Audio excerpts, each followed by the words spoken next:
سوال: حضرت ہانا کون تھے؟ جواب: وہ فرعون کے محل میں خادمہ تھے اور حضرت موسیٰ علیہ السلام کی پیروکار بن گئے۔ سوال: حضرت ہانا نے ایمان کس پر لایا؟ جواب: اللہ واحد اور موسیٰ علیہ السلام کی رسالت پر۔ سوال: ان کا سب سے بڑا کمال کیا تھا؟ جواب: اللہ کی محبت میں تکالیف برداشت کرنا۔ سوال: حضرت ہانا کو ایمان کی دعوت کہاں ملی؟ جواب: حضرت موسیٰ کے دین سے۔ سوال: حضرت ہانا نے ایمان کا اظہار کیسے کیا؟ جواب: اللہ کی وحدانیت کا اعلان کر کے۔ سوال: فرعون نے ان پر ظلم کیوں کیا؟ جواب: کیونکہ وہ اس کی خدائی کو جھوٹا اور اللہ کی وحدانیت کو سچا کہتی تھی۔ سوال: حضرت ہانا کو کس طرح عذاب دیا گیا؟ جواب: کوڑوں، بھوک اور جسمانی اذیت کے ذریعے۔ سوال: ان کی زبان پر عذاب کے وقت کیا کلمات تھے؟ جواب: وہ صبر اور اللہ کی یاد میں مشغول رہتی تھی۔ سوال: حضرت ہانا نے ظلم کے باوجود کیا کیا؟ جواب: ایمان پر ثابت قدم رہے اور زبان سے کفر کا اقرار نہ کیا۔ سوال: حضرت ہانا کے ایمان کا انعام کیا تھا؟ جواب: اللہ نے ان کے لیے جنت میں گھر تیار کیا۔ سوال: حضرت ہانا کے صبر سے کیا ظاہر ہوتا ہے؟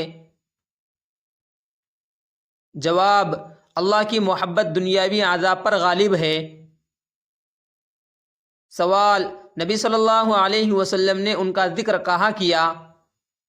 جواب: معراج کی رات آپ صلی اللہ علیہ وسلم نے ان کی خوشبو کو جنت میں محسوس کیا۔ سوال: نبی صلی اللہ علیہ وسلم نے فرمایا فرعون کی باندی کو کیا ملا؟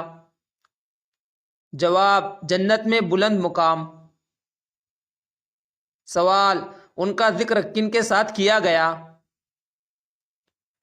جواب: صابر اور صالح عورتوں کے ساتھ۔ سوال: ان کی خوشبو کی کیا حکمت تھی؟ جواب: یہ ان کے صبر اور قربانی کی علامت تھی۔ سوال: نبی صلی اللہ علیہ وسلم نے فرمایا ان کا واقعہ کس کے لیے مثال ہے؟ جواب: ہر مومن عورت و مرد کے لیے جو اللہ کے راستے میں ظلم سے رہا ہو۔ سوال: حضرت ہانا کا سب سے بڑا پیغام کیا ہے؟ جواب: اللہ کی رضا کے لیے تکالیف برداشت کرنا۔ سوال: عورتوں کے لیے ان کی قربانی کا کیا سبق ہے؟ جواب: عورت بھی اللہ کی خاطر عظیم قربانی دے سکتی ہے۔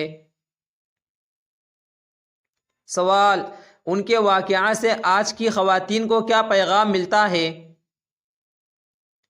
جواب: ایمان پر ڈٹ جانا چاہے حالات کتنے ہی مشکل کیوں نہ ہو۔ سوال: حضرت ہانا نے کس چیز کو چھوڑ دیا؟ جواب: فرعون کے محل کی آسائش اور دنیاوی آرام۔ سوال: اللہ نے ان کے صبر کو کیسے نوازا؟ جواب: ان کی روح کو جنت کی خوشبو سے نوازا۔ سوال: حضرت ہانا کے واقعہ کو قرآن نے کس بات کی تائید دی؟ جواب: کہ ایمان والوں کو دنیا میں ظلم سہنا پڑتا ہے مگر آخرت میں جنت ان کا صلہ ہے۔ سوال: حضرت ہانا نے ایمان کے بدلے میں کیا پایا؟ جواب: جنت اور اللہ کا قرب۔ سوال: حضرت ہانا کے عزم سے کیا ظاہر ہوتا ہے؟ جواب: عورتیں بھی دین کے لیے مثالی ثابت ہو سکتی ہے۔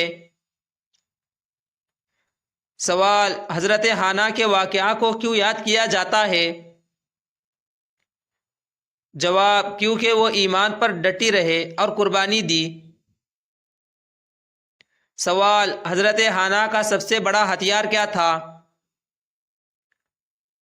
جواب: صبر اور اللہ پر بھروسہ۔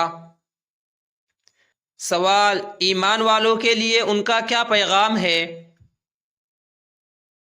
جواب: دنیاوی ظلم سے نہ ڈرو، اللہ کی رضا سب سے بڑی ہے۔ سوال: نبی صلی اللہ علیہ وسلم نے معراج میں ان کی یاد کیوں دلائی؟